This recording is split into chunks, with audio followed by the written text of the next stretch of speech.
Thanks to Blade HQ for making today's knife review awesomer.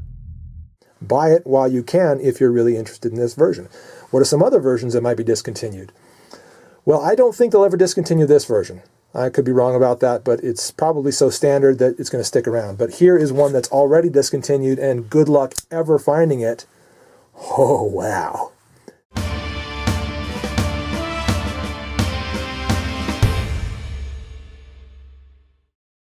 Hello, my friends. Late Boy Scout here with my review of the Kershaw Leek. We're going to start it off with this version, the Kershaw G10 and S30V version of the Leek. Now, stick around for this longish review because it's going to be far-reaching, and we're going to talk about several versions of the Leek, as well as some other Kershaw knives related to it by the same designer, Ken Onion. And then we're going to have a big knife show talking about a lot of other knives that fit into this same category of smallish, medium to smallish EDC. A great, great category of knives that has got a ton of excellent knives in it.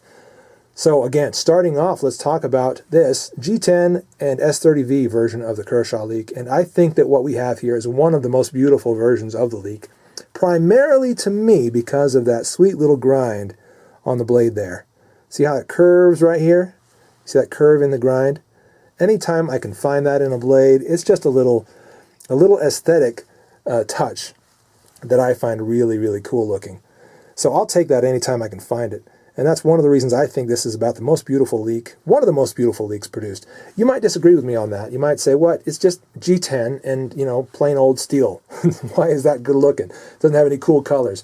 Well, you know what? You're sort of right about that, because there are a lot of really interesting looking Leeks out there. There's a gold-plated one, or it looks gold-plated anyway. It's all gold-handled and gold-colored blade.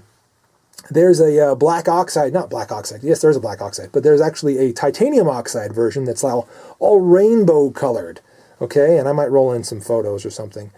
But there's a lot of different versions of the Leek out there, so pretty much, any kind of taste you have in regards to knives, you're going to find a Leek that suits your tastes.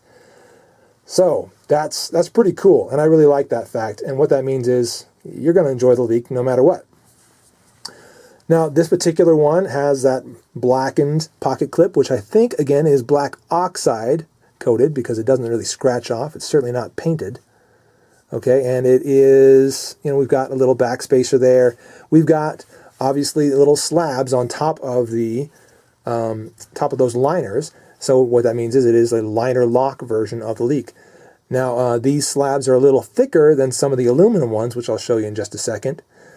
But what you get in return, or in exchange for that, is some very nice grippiness. And you really do get some grip on this G10. That is some fairly aggressive G10. We'll compare that briefly to, how about something that's really close in the class, in the same class. There, look at that G10 on the Spyderco Persistence. You can see that the pattern is a lot tighter on the Persistence than it is on the Leek. And all that means is, well, what that means is you're going to get a much better grip on the Leek than you will on the Persistence. Now, the Persistence is no slouch. It does fine. But this is a very, very grippy and aggressive G10. So if you're into that, if you're thinking, yeah, I want the sort of tactical version of the Leek, the sort of high-end steel version with a nice grippy handle, if you're into that, if you're thinking about that, well, that is exactly what you're going to get with this G10 S30V version of the Leek. We've talked enough about this version of the Leek. Let's move on to some other ones. While this is an excellent, excellent choice. What else can you get for the Leek? Well, obviously, here's this one, which is a frame lock version of it. And I think, if I'm not mistaken, it started off as a frame lock, and then they created, sort of liner lock versions of it. I could be way off on that. Well, there's only one other way for it to be, but whatever the case. So we've got this frame lock version, which is all blackened. And again, it's not paint. I think it's all black oxide. Or maybe DLC. I think that's what they actually recommend, or what they spec it as being, is a DLC coating on this blade and probably also on that steel. And what we have on this version of it, instead of that S30V from that G10 version, what we have on this is 14C28N, if I'm not mistaken. Yeah, I believe that is correct. 14C28N steel. which is a high-ish end steel from Kershaw, and does very, very well, performs well, holds an edge for a good long while, and I'm talking razor sharp. Okay, this is a great, great knife as far as if you just like having a beautiful, sharp edge and maintaining it for being able to maintain it for a long time. The 14C28N version of this knife will give you that, no mistake. And let's talk a little bit about the blade shape. We didn't quite do that in this one. Let's talk about the blade shape of the Leek in general. Man, I didn't think I would like it that much until I got it and tried it out, and I really, really dig it, guys. It's almost a Wharncliffe. It comes down, drops down like this, but it also does have a slight belly in it, which means that, well, you've got a little bit more utility than you would in a full Wharncliffe where this edge is completely flat and the knife kind of drops down to meet it, creating that point there. But this almost gives you that Wharncliffe shape. And let's talk about that tip, which is so small and delicate and really amazing. I mean, that is pretty much the neatest and coolest thing about the Leek is the tip. It's just it just almost disappears to nothing. Look at that. I mean, that's amazing. Almost a paper thin tip right there. And what that means also is that you've got an almost paper thin edge. So that grind is going to be very easy to maintain. That edge, I should say, is going to be very easy to maintain because you've got such a steep grind coming down. And pretty much you're just not going to screw it up. Whatever angle you have, whatever sort of angular, if you have like say a Spyderco Sharp Maker, which has a sort of a, if you're familiar with it, has a sort of a V-shaped thing going on where you've got a rod here and a rod there that help you sharpen your knife. And what you would do is sort of bring this down that rod and then down that one and then down that one, going the length of the edge. Some knives, if that terminating edge is not steep enough, you'll have to actually sort of rotate the knife a little bit and then bring it down in order to get a good razor edge on it. And that bugs me when you have to do that. You will not have to do that with the Kershaw Leek, again, because it is so steep that you just can't screw it up when you're sharpening it. Be careful, obviously, of that tip as you do sharpen it. If you swipe that off of those rods, you're going to end up rounding that thing off in no time.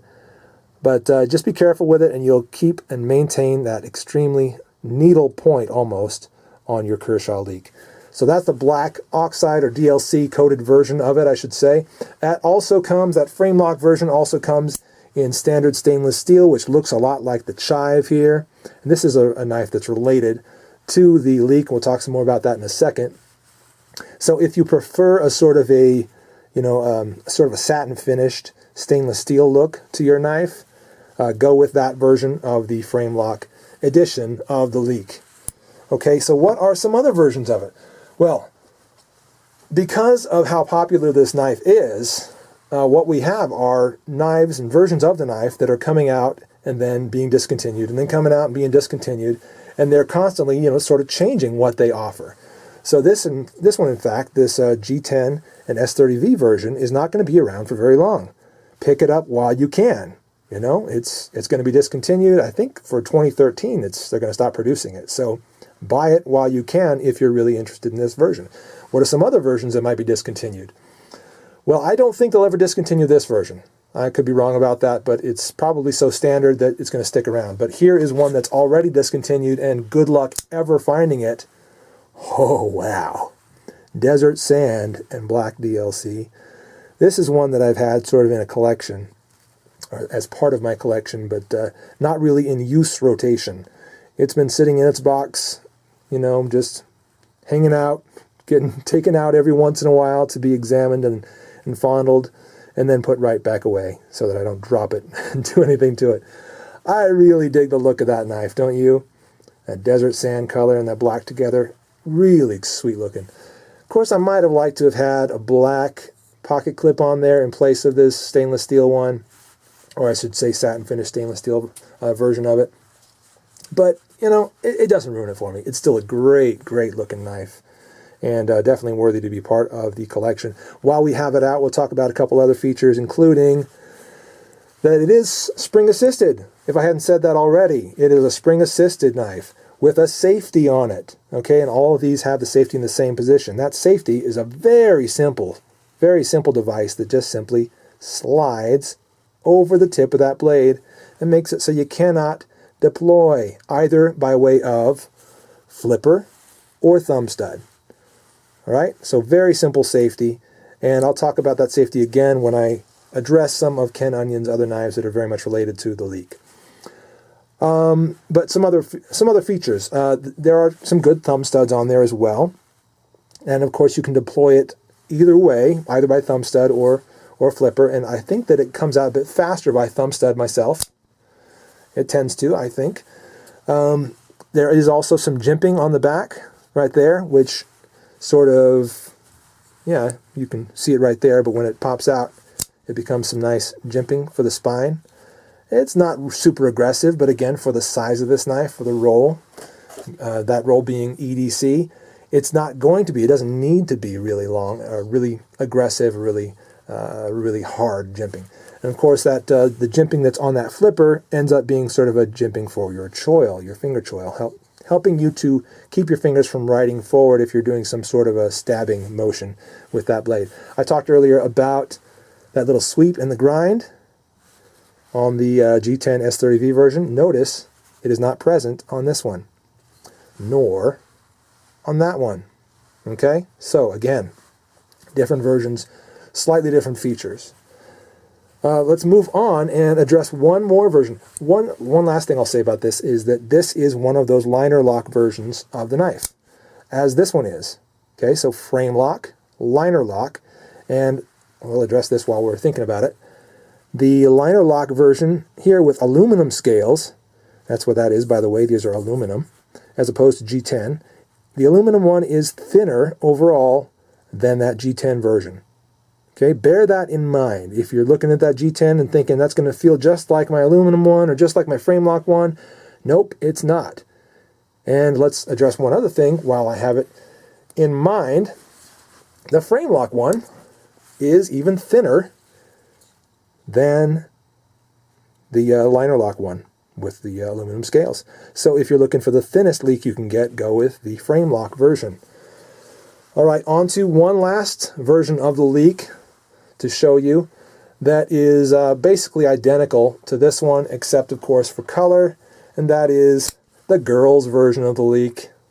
Yeah, in a nice bright pink. And that is a pretty nice pink. The camera probably doesn't capture it, but that's a fairly hot pink. Okay, it might come across as a little more powdery, but it's more of a hot pink. And I think it's very, very cool looking. And we'll compare that to another pink knife that I've shown you in the past. How about this one right here?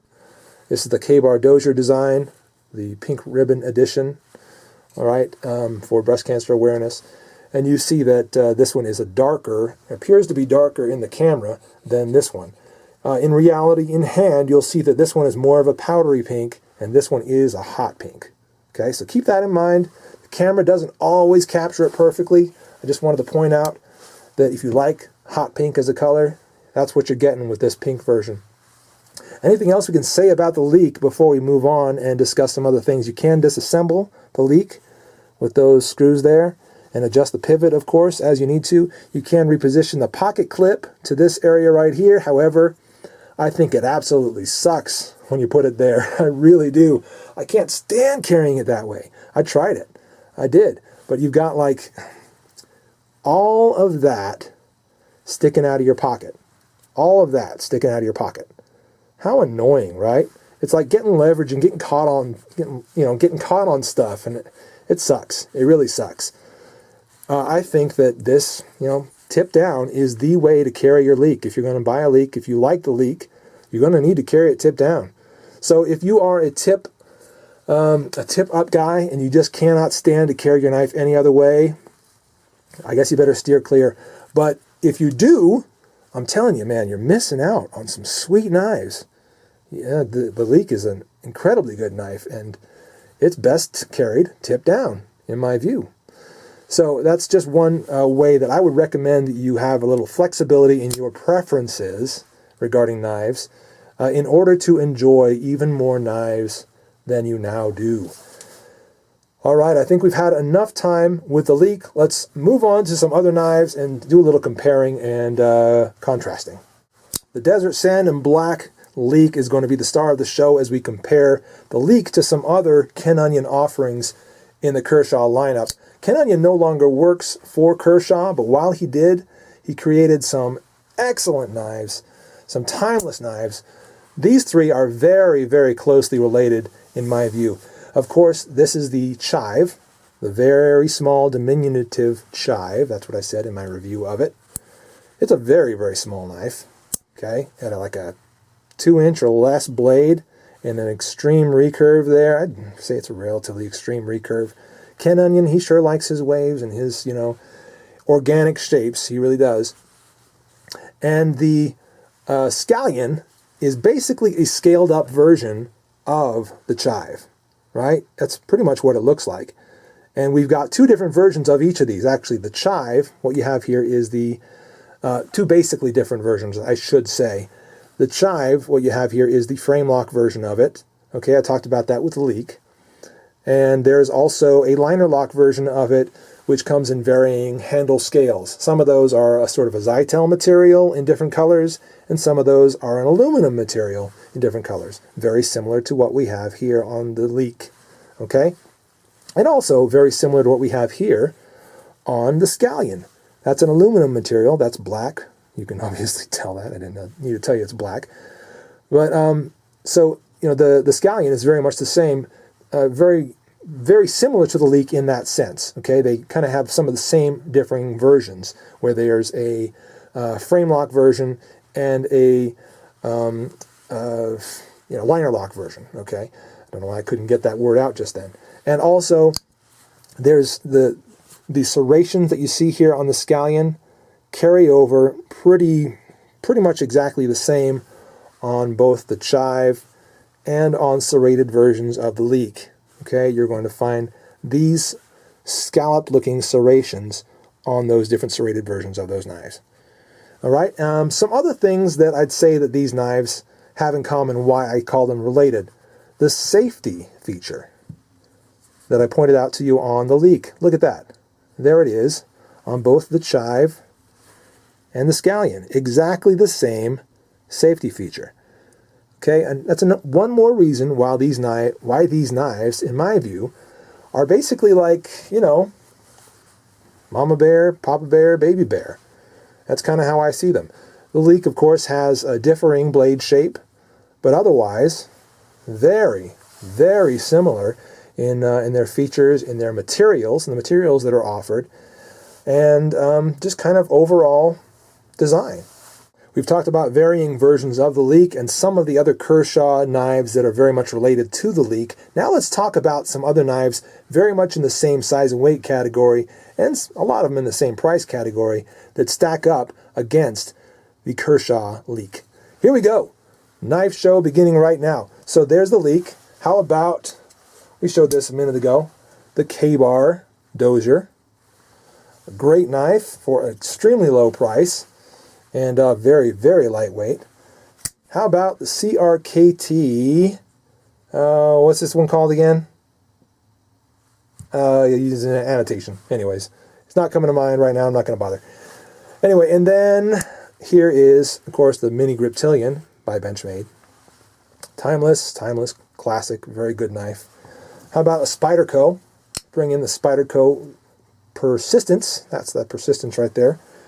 Also, great knife, stacking up very well against the Leek.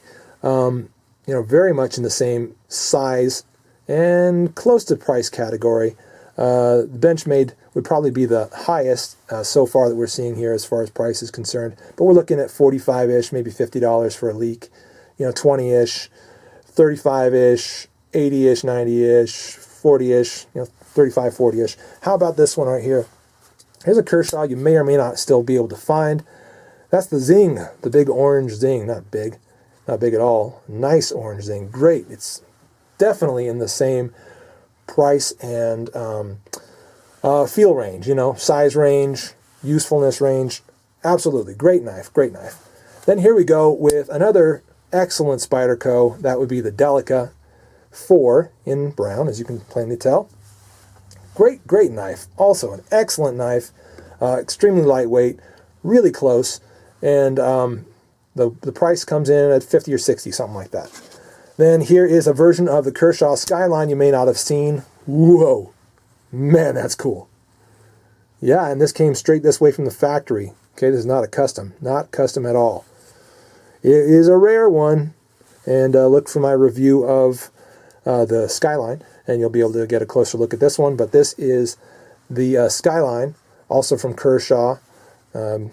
Sort of little brother of that one. Different designer, of course, but very much in the same sort of price range and weight range as well.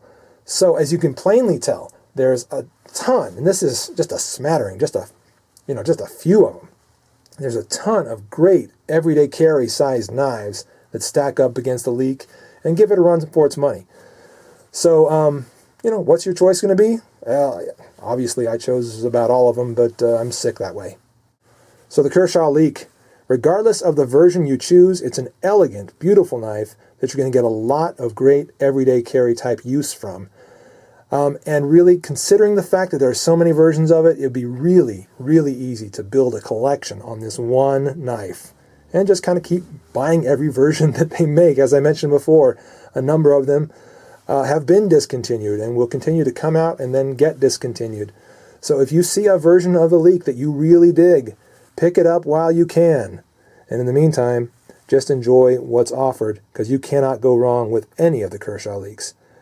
Thanks very much for watching. I've been the Late Boy Scout. We'll see y'all later.